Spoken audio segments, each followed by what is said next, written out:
नमस्कार।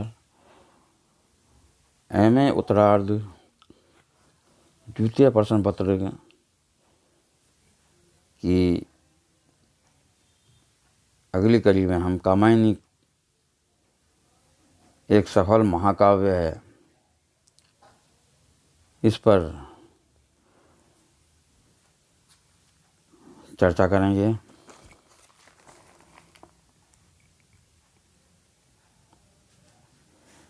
कामायनी छायावाद का एक गौरव ग्रंथ है। यह सामान्य कवि की रचना न होकर एक युग प्रवर्तक कवि की कृति है।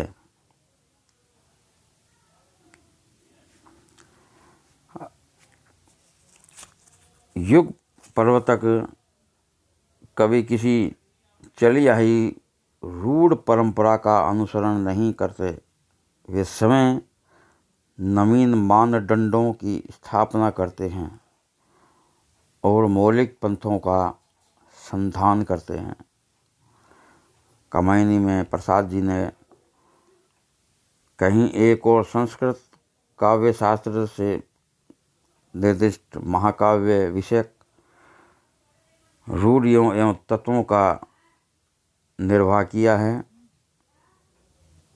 वहीं दूसरे इसके शिल्प विधान में अनेक मौलिक कल्पनाएं भी जोड़ दी है। महाकाव्य की गरिमा के अनुकूल उन्होंने इसमें कथानक, उद्देश्य, चरित्र, रस और शैली में औदात्य की रचना की है। महाकाव्य के लक्षण भारतीय दृष्टिकोण से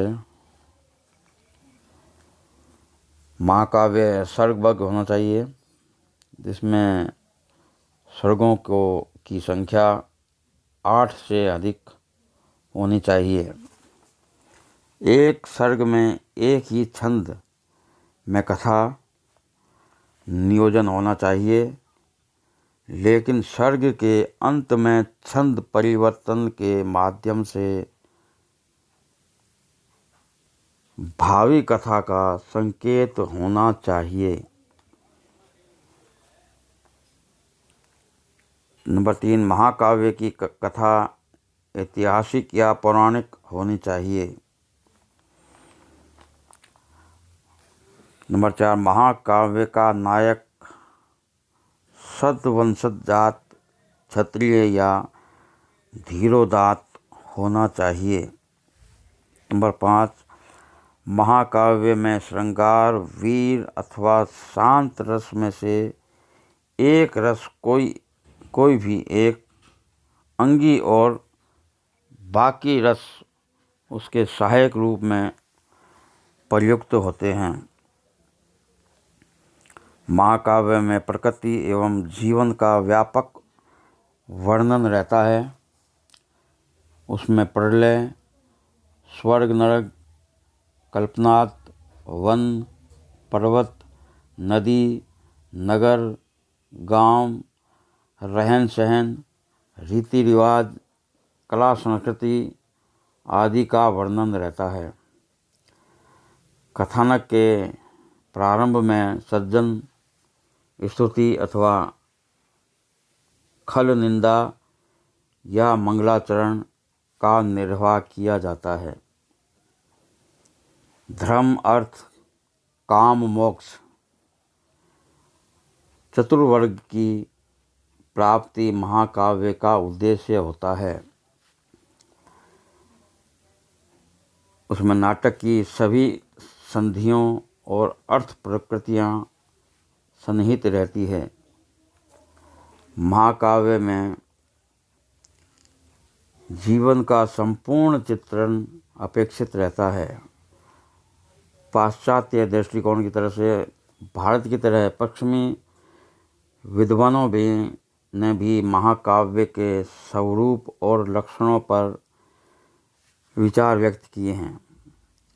पाश्चात्य आचार्यों ने महाकाव्य को 2 भागों में बांटा है। पहला है संकलनात्मक महाकाव्य, दूसरा कलात्मक महाकाव्य।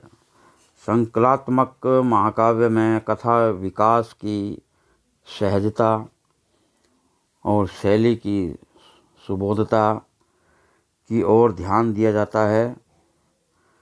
कलात्मक महाकाव्य में अभिव्यंजना की विभिन्न प्रणालियों के अनुसार रचना सौंदर्य को विकसित करने का उपयोग किया जाता है। इस दृष्टि से कामायनी को कलात्मक महाकाव्य की श्रेणी में रखा जा सकता है।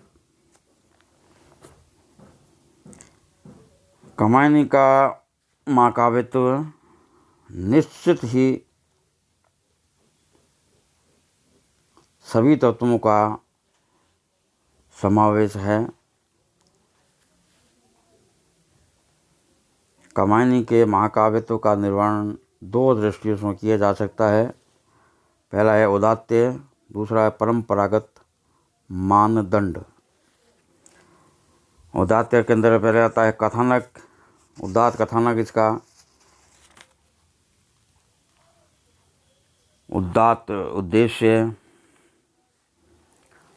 चरित्रगत उदात्तता, भावोत्कर्ष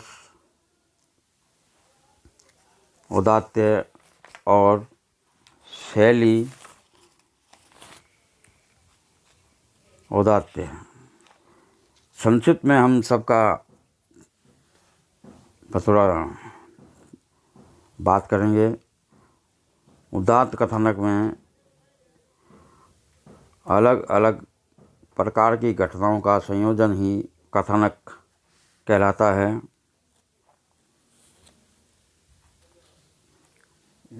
कामायनी का कथानक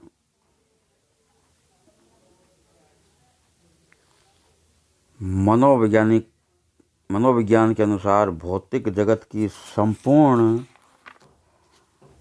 घटनाएं मानव मन के सूक्ष्म आमतों में व्यक्त रहती है। प्रसाद ने कामायनी में इसी सत्य को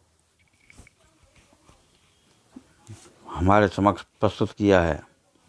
कामायनी का कथानक एक और मनु और श्रद्धा के मनोलोक में व्याप्त चिंता, आशा, काम, वासना, लज्जा, ईर्ष्या के द्वारा विस्तार पाता है, तो दूसरी ओर भौतिक जगत में भी अपना बिंब प्रकट करता है। प्रलय की भयंकरता तथा संघर्ष में सारस्वत नगर की वैज्ञानिक उन्नति के सफलतम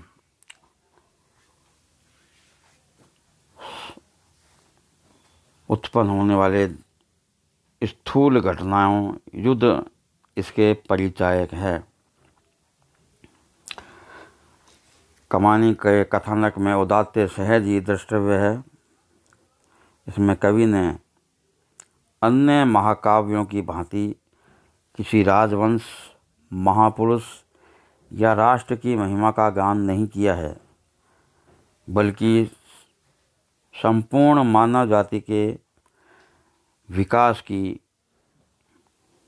गाथा प्रस्तुत कर दी है। इस प्रकार कामायनी के कथानक का स्वरूप उदात्त है। उसका उद्देश्य क्या है कामायनी का लिखने का? कामायनी का उद्देश्य मनुष्य के मन में प्रभावित विरोधी प्रवृत्तियों के समरसता स्थापित करना है।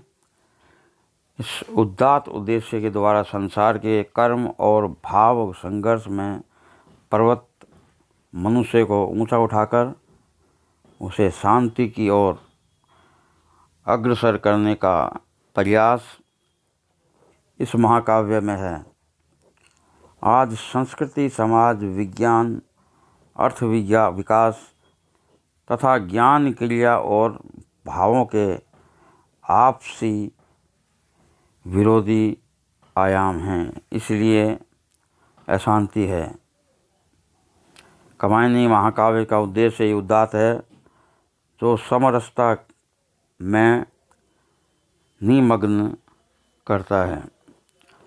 और उसका चरित्रगत उदारता। सामान्यतः महाकाव्य का नायक सात्विक गुणों से युक्त, क्षमाशील, धीर, गंभीर और संकल्पवान होता है, लेकिन कमायनी का नायक मनु इस कसौटी पर खरा नहीं उतरता। इसका कारण भी स्पष्ट है कि वह मानव सभ्यता का प्रथम पुरुष माना गया है, अतः उसमें इन गुणों की कल्पना करना मनोवैज्ञानिक भी नहीं है। नायक का चरित्र विकसनशील है।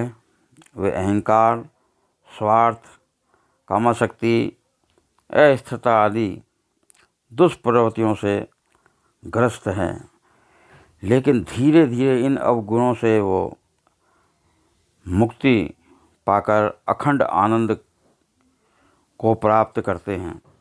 इसलिए उसमें धीरोदात्त नायक के लक्षण प्रेरक रूप में देखा जा सकता है। अन्य पात्रों में भी ये उदारता है। श्रद्धा, स्वयं, दया, माया, ममता, समर्पण आदि उच्च भावनाओं को प्रतिनिधित्व करती है। ईड़ा भी अपने औदात्य से भटके हुए मनु को सही रास्ते पर लाती है, उसे क्रियाशील बनाती है। भावोत्कर्ष में औदात्य। कमायनी में श्रृंगार, वीर, करुण और शांत रस का परंपरागत निर्वाह नहीं किया गया है, अपितु उसमें आनंद रस है। कमायनी में रसों की निस्थिति तथा परिवर्तन मनोवैज्ञानिक है। मनु के चरित्र में न तो एकांत श्रृंगार रस है और न शांत रस है। शैलीगत औदात्य। कमायनी में कहीं भी क्षुद्रता नहीं है। उसमें अभिव्यक्ति उदात्तता की पूर्ण रक्षा की गई है। कहीं पर भी इतिव्रत से कथा को अनावश्यक विस्तार नहीं दिया गया है, बल्कि प्रतीकों और लाक्षणिक उक्तियों से अपूर्व कल्पना की सृष्टि की गई है। अभिव्यक्ति को भावों के अनुरूप कोमल, कठोर कर दिया गया है। जैसे लज्जा सर्ग में कोमलता, सरसता पुल्य वर्णन में तथा सारस्वत नगर में के संघर्ष में भयंकरता तथा ओज का निर्वाह किया गया है। शैली की दृष्टि से कमायनी में भाषा, अलंकार, बिंब, प्रतीक और शब्द चयन आदि सभी स्तरों पर उदात्तता नजर आती है।